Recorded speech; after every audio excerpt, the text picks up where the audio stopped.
E aí, pessoal, tudo bem? Vamos lá voltar aqui a nossa aula. Estamos aqui na nossa terceira aula. É uma sequência de aulas. Com essa aula eu quero que vocês saiam daqui entendendo o porquê realmente da importância desse procedimento. Então já vimos aí o que é o ambiente confinado, o que é o trabalho em altura, o que é que a NR33 fala de procedimentos e vamos falar agora sobre a NR35 sobre procedimentos. A gente trabalha muito casado, porque estamos falando de ambientes verticais e aí a gente tem que pegar o que é que a NR33 fala. Se for um ambiente vertical dentro do espaço confinado, temos que seguir aquilo e agora vamos falar sobre a NR35, trabalho em altura. Então vamos lá. Então, pessoal, vamos aqui. Item 35.6.1, já mastigadinho para você. Anota aí, 35.6.1. Vamos lá, turma, prevencionista de todo o Brasil. Vem para cá com a demais segurança, aprender conteúdos interessantes. Queria mandar um parabéns para todos os prevencionistas do Brasil. Eu queria deixar um recado para você que é aluno profissional do curso técnico de segurança do trabalho. Sabemos da dificuldade do mercado no momento, mas não baixa a tua cabeça, acredita, levanta. Agora se prepara, querido, se prepara, melhora teu currículo, melhora tua informação técnica, tua comunicação, sua apresentação e vai em frente que a oportunidade vai chegar. Coloca no teu currículo aí esse curso que estamos fazendo agora junto com você. Vamos lá! NR 35.6.1. O empregador deve disponibilizar equipe para respostas em caso de emergências para trabalho em altura. Então, veja só, pessoal, que item interessante. Vamos ver com calma, detalhadamente. O empregador deve o quê? Disponibilizar. Opa, pausa aí. Vamos lá. Então, a gente está entendendo aqui que a NR 35 está me falando que o empregador, ou seja, a empresa, ela deve, o que deve? É um dever, uma obrigação, deve disponibilizar o quê? Uma equipe para respostas em caso de emergência para trabalho em altura. Então, pessoal, vamos com calma, vamos ler o item com calma, não leia de qualquer forma e depois diga que pode ser pública, que pode ser privada, e isso e aquilo não, tá? Então, até o momento a gente viu que ela deve disponibilizar. Fechado? Beleza. 35.6.1. Agora é um subitem desse item que a gente leu. Até agora sabemos que a empresa deve disponibilizar. E agora ela diz o seguinte, que essa equipe que a empresa deve disponibilizar, ela deve ser o quê? Ela deve ser própria.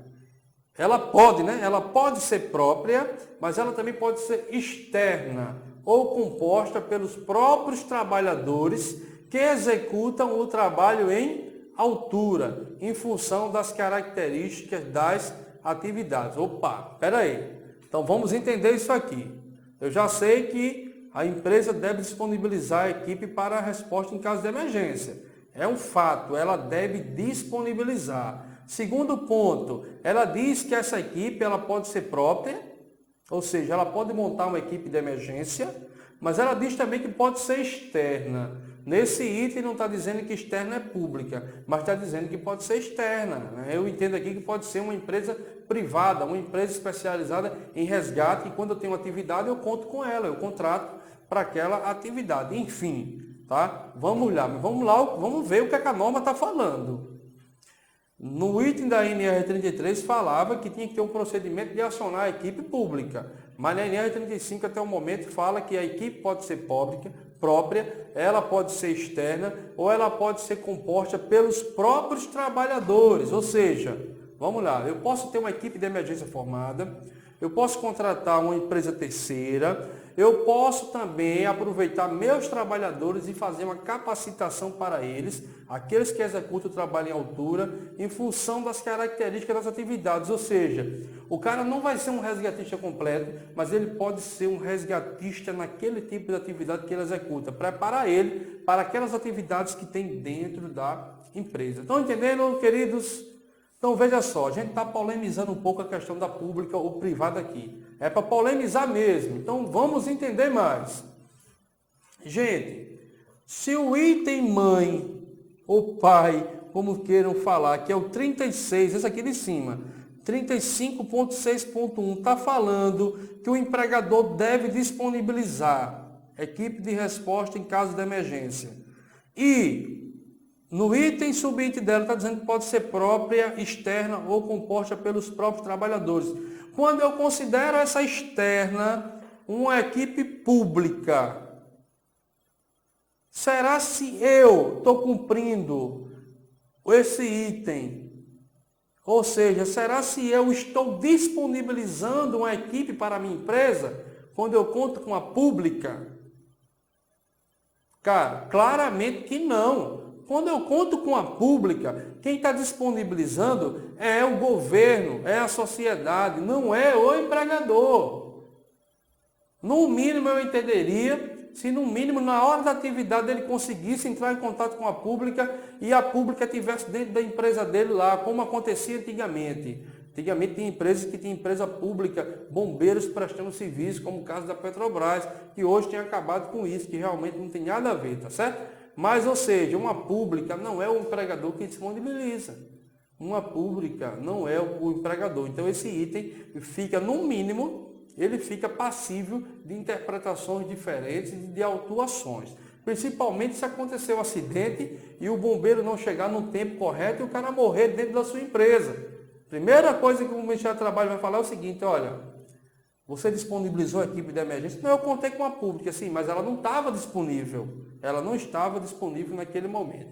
Beleza, pessoal? Então é um item para reflexão. Agora, no item 35.6.2, a norma NR35, ela vai mais a fundo nesse tema. O empregador deve assegurar que a equipe possua os recursos necessários para as respostas a emergências. O empregador deve assegurar que a equipe possua recursos necessários.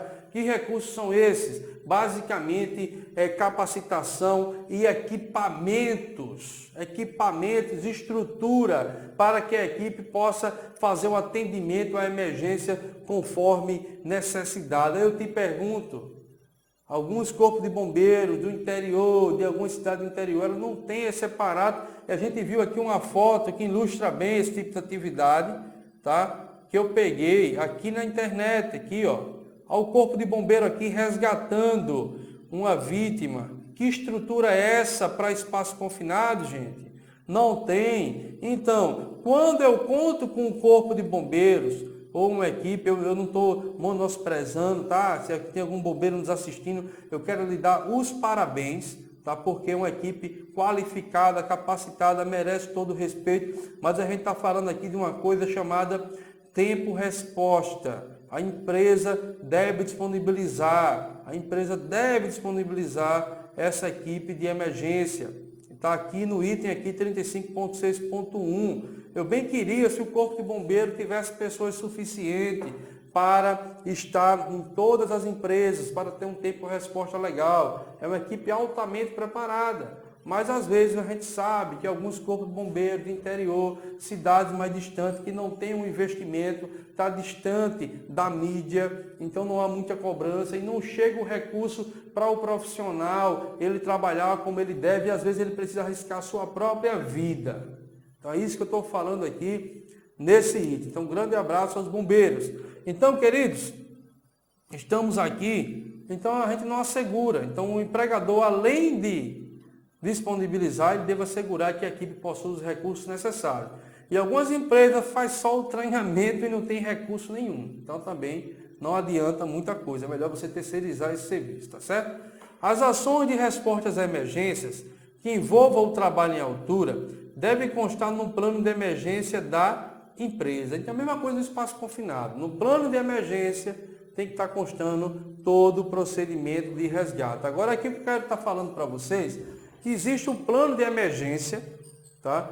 Que toda empresa tem que ter. Nesse plano tem que ter essas ações, esses emergências também dos trabalhos em altura, conforme os cenários, cada um cenário. É isso que está falando aqui esse item, tá certo? No 35.6.4 diz o seguinte, que as pessoas responsáveis pela execução das medidas de salvamento devem estar capacitadas a executar o resgate, prestar primeiros socorros e possuir aptidão física e mental compatível com a atividade a desempenhar. Fica aqui a interrogação. É todo mundo que pode desempenhar uma equipe de resgate? Fisicamente ele está bem? Como é que está a saúde dessa pessoa? Ela consegue desempenhar essa atividade? E mentalmente, psicologicamente, essa pessoa está preparada? Então, se você é um resgatista, assim como eu, você entende que a pessoa tem que estar preparada psicologicamente e também fisicamente. Não é só técnica não, nem é força, nem é técnica, é um pouco de cada um. É uma dosagem, mas você tem que estar bem fisicamente, tá certo? Então esse é o que a NR35 fala. Porém, existe ainda, gente, um conteúdo específico na NR35 comentada. Fica de orelha aí levantada. Na NR35 comentada, ela diz que a equipe de emergência realmente ela pode ser pública.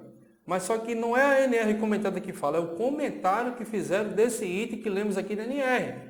Então, comentário não é NR, tá? Eu quero deixar meu recadinho do coração. O Brasil ele é muito bom de lei.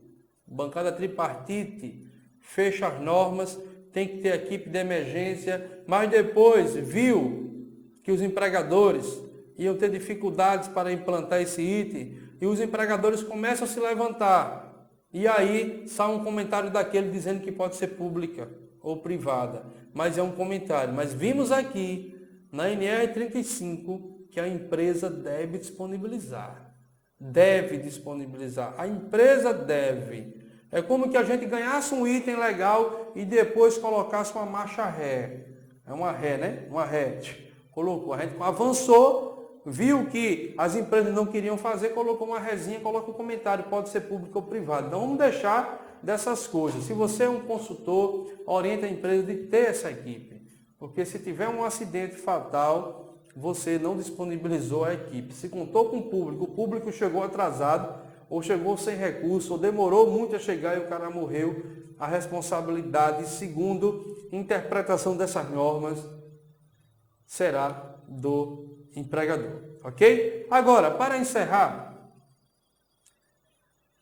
é importante o nosso plano só por uma exigência legal? É importante isso? É ou não? Eu queria falar sobre um tema muito interessante, que é o caso da suspensão inerte. A síndrome de Arnés, como conhecida pelo estudo que Arnés fez dos alpinistas, onde chegou à conclusão que muitas pessoas morriam pela suspensão inerte. E a suspensão inerte nada mais é do que um trabalhador ele ficar suspenso em um cinto de segurança, onde vai prender a sua circulação, fazendo um garroteamento na parte aqui inferior, próxima à virilha, e a parte aqui superior, onde o cinto de segurança paraquedista passa. Então há um estudo que Arnés fez, que o cara mais atleta que existe no mundo, ele não suporta 30 minutos. E qualquer cara comum, como eu, como você, no máximo aí 15 minutos. E sabemos que na empresa tem pessoas que não fazem atividade física nenhuma, pessoas sedentárias que podem morrer com 10 minutos, com 8 minutos. Então, com 10 minutos, é um tempo muito pequeno.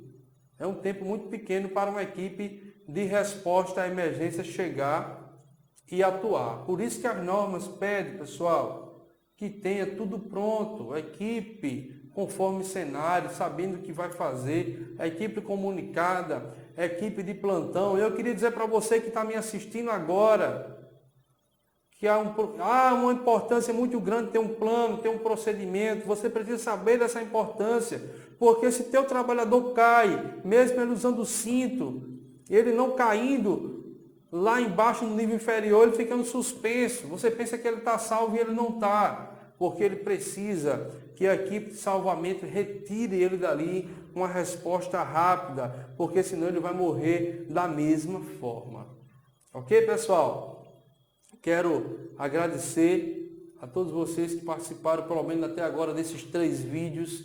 A gente vai continuar mantendo esse relacionamento, enviando mais informações.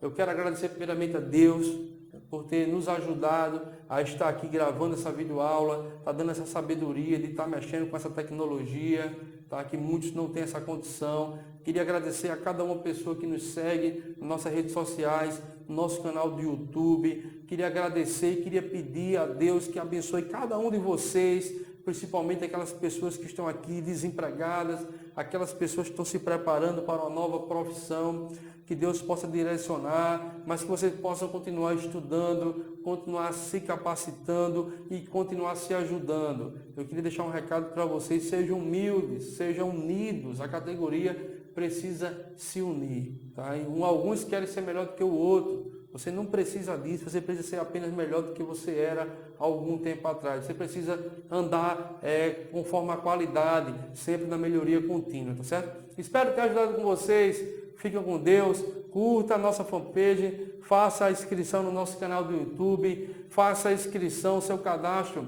no nosso blog TST Expert, transformando profissionais, para continuar recebendo conteúdos em primeira mão. Um grande abraço.